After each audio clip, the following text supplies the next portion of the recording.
Cold Case, A Story to Die For. This is a mystery game by Think Fun for 1 to 4 players, 14 and up because of the dark theme mainly. It is a mystery game, which I play solitaire, so in times of pandemic that works just as well. If you play with other people, then you're gonna play it cooperatively.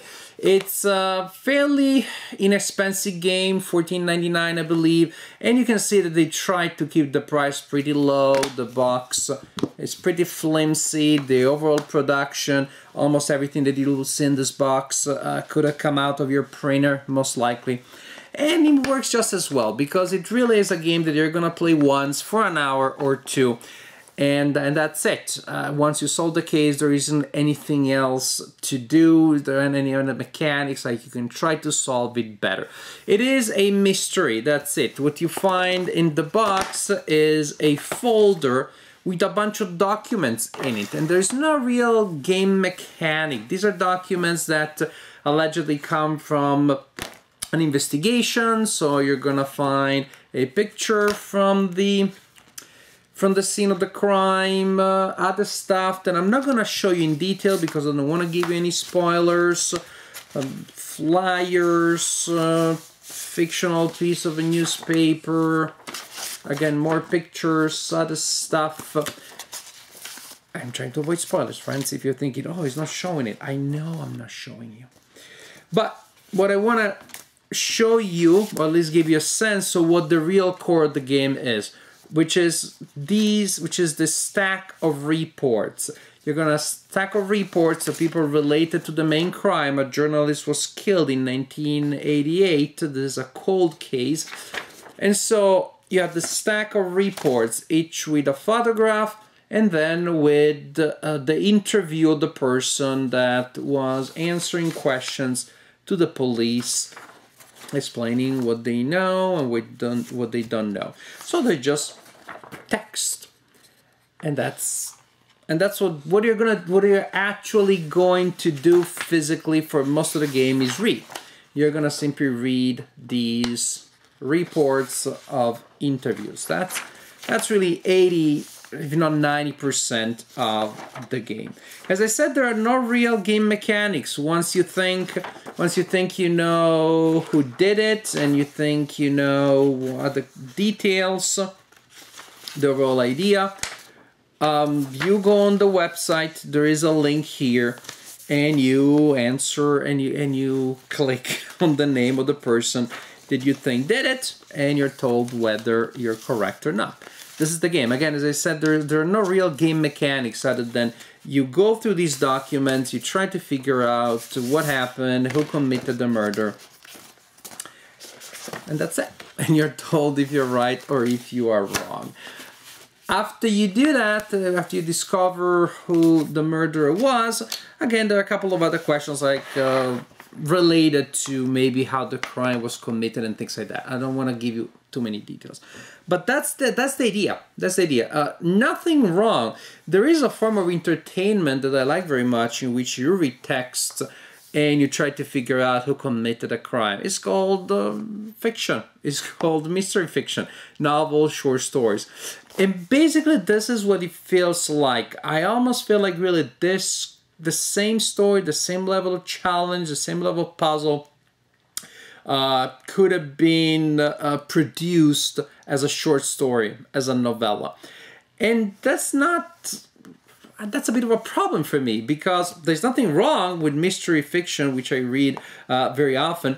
The point is that if I'm picking up a box of a game, and I want to have a game about a mystery, then I want some game mechanics, then I want some ideas.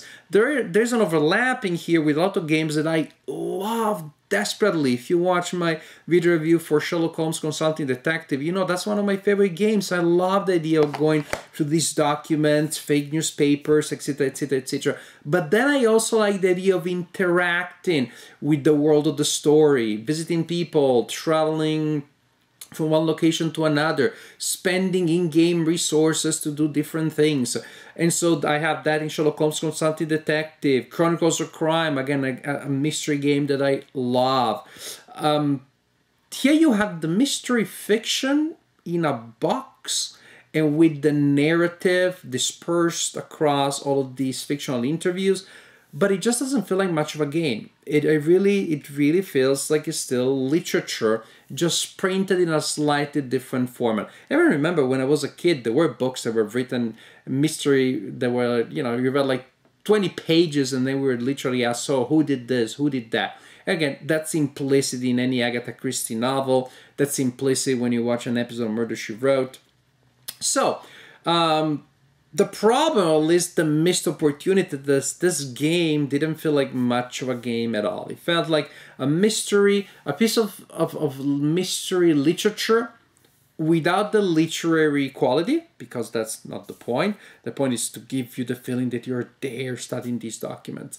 And so there's no flair, there's no joy of fiction, of the prose, which is fun. It's fine, but you miss that. But you don't really have, again, the sense of immersion, of interaction that you have in a game, because everything is there. It's before your eyes, everything is fixed, it's already there. And that's a big problem. It doesn't feel like a game because you don't interact with the components. You read and look at them and study, and that's it.